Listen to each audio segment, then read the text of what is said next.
There's only one God and we don't believe in him. Oh, what lovely children. How old are they?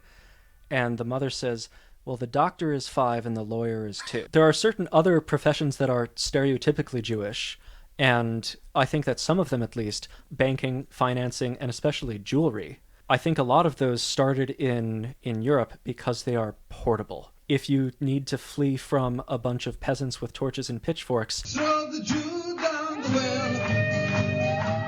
you can't yank up a bunch of potatoes and real estate and take them with you, but you can easily pour a handful of jewels into your pocket You must grab him by his money. and then leg it in the night.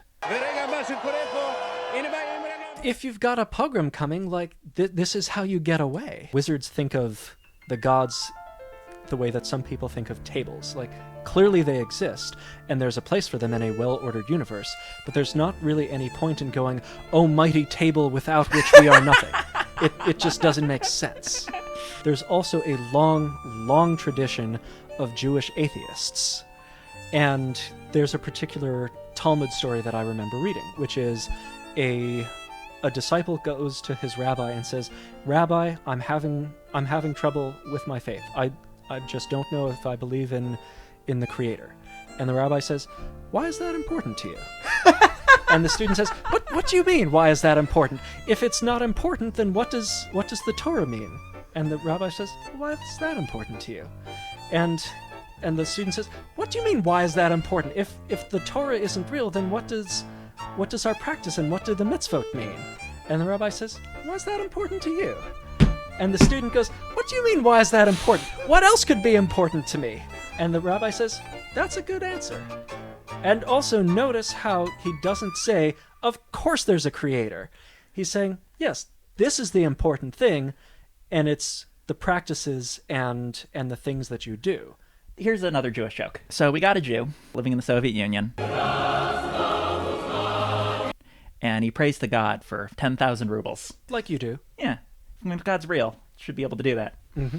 And his local communist Orwellian supervisor comes over. He heard you praying to God. If you were a proper communist, you'd pray to Stalin instead. I'm going to give you 9,000 rubles just to show you where your loyalty should really lie. Gives him 9,000 rubles. Later, Jew's talking to God. God goes, so, did you get your 10,000 rubles? And the Jew goes, no, the corrupt government took 10%. Told by non-Jews, but it still has that sort of Jewish ring about it.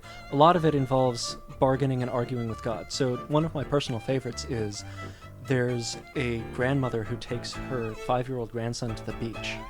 And as she's sitting back a little bit and he's busy making sandcastles, a wave crashes over him and drags him out to sea.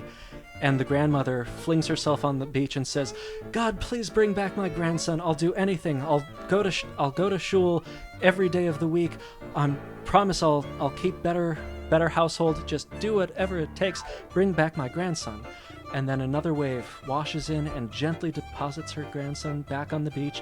Doesn't seem ruffled at all. Hardly knew that he was gone. And the grandmother looks over and then looks up and says, he had a hat.